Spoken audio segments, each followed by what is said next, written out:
Bonjour. Ne vous y trompez pas. Les mauvaises compagnies corrompent les bonnes mœurs. 1 Corinthiens 15, verset 33. Il y a un proverbe qui dit « Dis-moi qui tu fréquentes et je te dirai qui tu es ». Parfois cette phrase est applicable, mais à d'autres moments, non.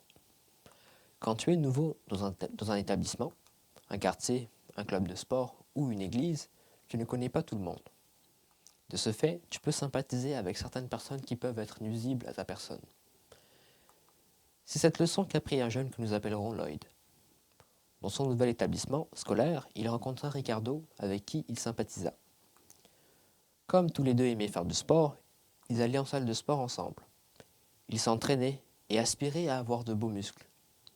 Un jour, après l'entraînement, Ricardo invita Lloyd chez un ami, afin de se reposer avant de rentrer. Lloyd accepta, car il faisait confiance à Ricardo. Le groupe d'amis de Ricardo salua Lloyd, et ils lui proposèrent de s'asseoir sur un pouf. Ils échangèrent pendant un moment. Cependant, Lloyd ne se sentait pas bien. Il avait l'impression qu'il devait rapidement quitter les lieux.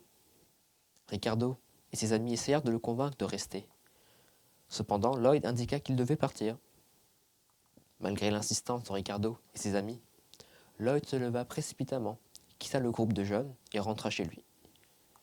Le lendemain, quand il alla à l'école, il remarqua l'absence de Ricardo. Quand il demanda pourquoi ce dernier était absent, on lui expliqua qu'un gang adverse avait fait une descente chez Ricardo et ses amis. Quelle ne fut pas sa surprise quand Lloyd découvrit que Ricardo faisait partie d'un gang. Finalement, cette forte impression qu'il eut la veille, qui l'incitait à quitter la maison de ses amis, de Ricardo, était l'Esprit de Dieu, qui le pressait de partir. Cher jeune, il est vrai que la Bible, dans Proverbe 13, verset 20, qui dit « Celui qui fréquente les sages devient sage, mais celui qui se paie avec les insensés s'en trouve mal. » Cependant, il peut arriver que tu ne saches pas qui est la personne avec qui tu sympathises. Mais parce que Dieu connaît la fin dès le commencement, il pourra faire le tri pour toi. Dieu nous invite à avoir et à être de bonnes fréquentations pour ceux qui nous entourent. Ce matin, parle à Dieu de ceux que tu fréquentes. Demande-lui de te montrer ceux qui sont de bonnes ou de mauvaises fréquentations. Extrait de Naomi Daube, bonne journée.